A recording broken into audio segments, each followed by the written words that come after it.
నమస్తే, welcome to our channel. నేను సిరి. So ఇప్పుడైతే మనం బ్రేకింగ్ చూస్తున్నాం. జగన్ జరిపించిన సర్వేలో అయితే కొడాలి నానికి షాక్ తగిలిందని అనిపిస్తుంది.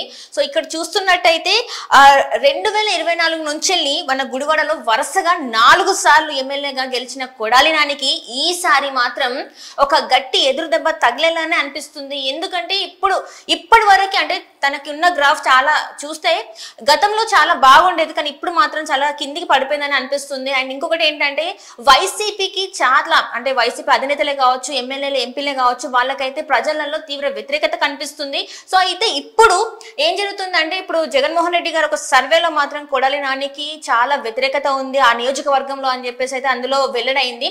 ఇప్పుడు తనకి ఆపోజిట్ లో మన తెలుగుదేశం పార్టీ తరపున వెనుగళ్ల రాము గారు అయితే పోటీ చేస్తున్నారు. సో అక్కడ తనకి మన కొడాలి నాని గారి కన్నా ఎక్కువ తనకి మెజారిటీ వచ్చే అవకాశాలు ఉన్నట్టయితే మన సర్వేలు అయితే తెలుపుతున్నాయి. సో ఇప్పుడు చూడాలి మరి కొడాలి నాని పరిస్థితి ఎలా ఉంటది ఏంటి అంటే ఇక్కడ ఎప్పటి నుంచో తను పోటీ చేస్తున్న పరిస్థితి అక్కడ నుంచి వెళ్ళి మనకి గుడివాడ నుంచి అయితే వరుసగా 4 సార్లు గెలిచారు.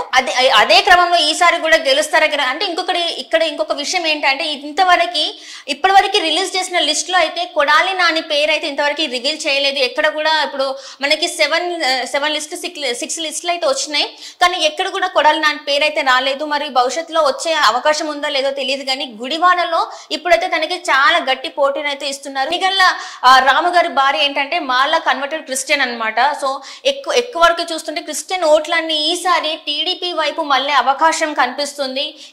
అంటే ఇంతవరకు చూసుకున్నట్టయితే అక్కడ మన గుడివాడలో అయితే కొడాలి నానికి ధీటుగా అయితే ఎవరు లేరనే చెప్పుకోవాలి. అంటే ఇంతకుముందు తను టీడీపీ పార్టీలో ఉన్నారు, కానీ 2014-19 శాసనసభ ఎలక్షన్స్ లో అయితే వైసీపీ నుంచి వెళ్ళి టికెట్ పొంది అక్కడ గెలవడం జరిగింది. అయితే జగన్ ఇక్కడ ఏమైతుందంటే టీడీపీ అధినేత చంద్రబాబు నాయుడిని బూతులు తిట్టడంతో గుడివాడలో నానికి తీవ్ర వ్యతిరేకత అయితే వచ్చింది. సో అదే క్రమంలో ఇక్కడ చాలా వరకు చూసుకున్నట్టయితే క్రిస్టియన్ ఓటు బ్యాంక్ అనేది ఇక్కడ చాలా ఎక్కువ ఉంది. సో ఈసారి మాత్రం ఎప్పుడు చూసినట్టయితే క్రిస్టియన్ మైనారిటీ ఓట్స్ అన్ని కూడా వైసీపీ ఖాతాలో ఎక్కువ పడే అవకాశాలు ఉన్నట్టు గతంలో అయితే భావించినట్టు జరిగింది, కానీ ఇప్పుడు మాత్రం ఆ అవకాశాలు లేనట్టు అనిపిస్తుంది.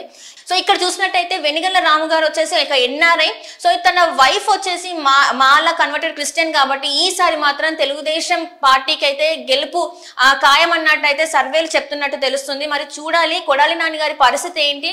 వరుసగా ఇన్నిసార్లు 4 సార్లు గెలిచిన ఈసారి మాత్రం మరి గెలిచే అవకాశాలు లేవు అన్నట్టుగా కనిపిస్తున్నాయి. అంటే సర్వేలు ఇలా చెప్తున్నాయి. చూస్తున్నట్టయితే మరి కొడాలి నాని గారి గురించి మరి జగన్మోహన్ రెడ్డి గారు ఏం స్టెప్ తీసుకుంటారు, మరి గుడివాడ నుంచి వెళ్ళి తననే పోటీకి పంపిస్తారా, లేకపోతే మనం చూస్తూనే ఉన్నాం అభ్యర్థులని మార్పులు చేర్పులు చేస్తున్నారు. కొంతమందికి అయితే టికెట్లు ఇవ్వడం లేదు, కొంతమందికి స్థాన చలనాలు అయితే జరుగుతున్నాయి. సో అదే క్రమంలో మరి కొడాలి నాని గారిని కూడా ఉంచుతారా అంటే అక్కడ గుడివాడ నుంచి పోటీ చేయడానికి ఓకే అంటారా, లేకపోతే తనని కూడా వేరే ప్లేస్ కి మార్చే అవకాశం ఉందా? ఎందుకంటే తనకి ప్రజల్లో అయితే తీవ్ర వ్యతిరేకత ఉందా అన్నది మాత్రం వాస్తవం.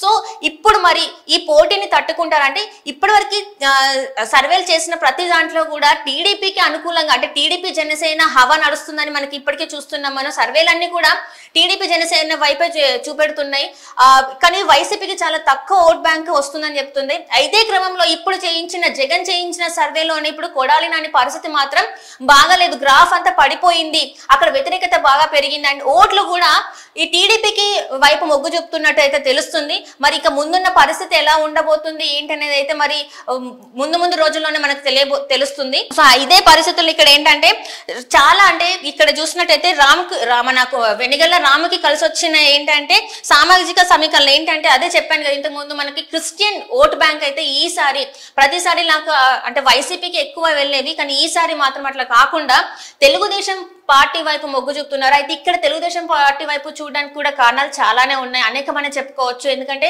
ప్రజల్లో ఒక గుడివాడనే కాదు, మనం ఎక్కడ చూసినా ఆంధ్రాలో ఎక్కడ చూసినా కూడా జగన్మోహన్ రెడ్డి గారి ప్రభుత్వానికి అయితే తీవ్ర వ్యతిరేకత ఉంది.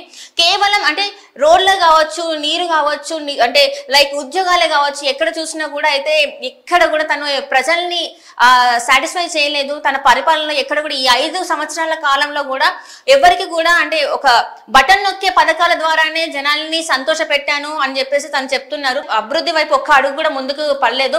రాజధాని లేని రాష్ట్రంగా ఒక ఏపీ ఉందని అని అందరూ మాట్లాడుకున్న పరిస్థితి ఇప్పుడు పక్క రాష్ట్రం వైపు పక్క రాష్ట్రాన్ని క్యాపిటల్ గా ఉంచాలని అడుగుతున్న వైనం. సో ఈ 5 సంవత్సరాల కాలంలో జగన్మోహన్ రెడ్డి గారు ఏపీని ఒక్క ఇంచు ఒక అడుగు కూడా ముందుకు కదలనివ్వలేని పరిస్థితి. అంటే ఇక్కడ చూసినట్టయితే కేవలం బటన్ నొక్కి పథకాలు ఇచ్చారే తప్ప ప్రజల్లోకి వెళ్ళిన పరిస్థితి లేదు. అంటే ఇంతకు ముందు గతంలో చూసుకున్నట్టయితే ఒక్క ఛాన్స్ అని అడిగిన జగన్మోహన్ రెడ్డి గారు కానీ పదవి దక్కిన తర్వాత ముఖ్యమంత్రి అయిన తర్వాత మాత్రం ఒక్కసారి కూడా ప్రజల్లోకి వెళ్ళి వాళ్ళ కష్టాలు సుఖాలు ఏవి అరుచుకున్న దాఖలు అయితే లేవు. ఎక్కడ చూసినా కూడా పరదాల చాటున సెక్యూరిటీ మధ్యలోనే తను ఏదన్నా సభలకు వెళ్ళినా కూడా చాలా హై సెక్యూరిటీ మధ్యలో వెళ్ళిన పరిస్థితులను మనం చూసాము. ఇక్కడ ఏంటంటే చాలా వరకు ఎమ్మెల్యేలు కూడా చెప్పారు మాకు ఈ 5 ఏళ్ల కాలంలో 2 సార్లు కూడా ముఖ్యమంత్రి మీటింగ్ అంటే అపాయింట్మెంట్ మాకు దొరకలేదని చెప్పేసి కర్నూలు ఎమ్మెల్యే కూడా చెప్పడం జరిగింది చాలా సందర్భాలలో. ఇక్కడ ఏంటంటే చాలా వరకు తన సొంత కుటుంబీకులే తన గురించి వ్యతిరేకంగా మాట్లాడడం. ఇక్కడ ఏంటంటే చాలా వరకు చూస్తే వైఎస్ షర్మిల గారు ఎప్పుడైతే మన వైసీపీ నుంచి బయటకు వచ్చి ఇక్కడ తెలంగాణలో పార్టీ పెట్టడం, ఆ తర్వాత మళ్ళీ ఏపీలో వెళ్ళి పార్టీ పెట్టడం, కాంగ్రెస్ లో జాయిన్ అవ్వడం, ఏపీ పిసిసి అధ్యక్ష పదవి పగ్గాలు తీసుకోవడం, ఆ తర్వాత ఇంకా వైసీపీకి ఏంటంటే ఇంకా రోజు రోజుకి వైసీపీ గ్రాఫ్ అనేది కిందికి పడుతుందే తప్ప ఎక్కడ కూడా పెరిగిన దాఖలాలు అయితే కనిపించట్లేదు. ఇంకొకటి ఏంటంటే ఇక్కడ వైసీపీ నుంచి వెళ్ళి మన టీడీపీ జనసేన పార్టీలకు వలసలు ఎక్కువైపోయాయి.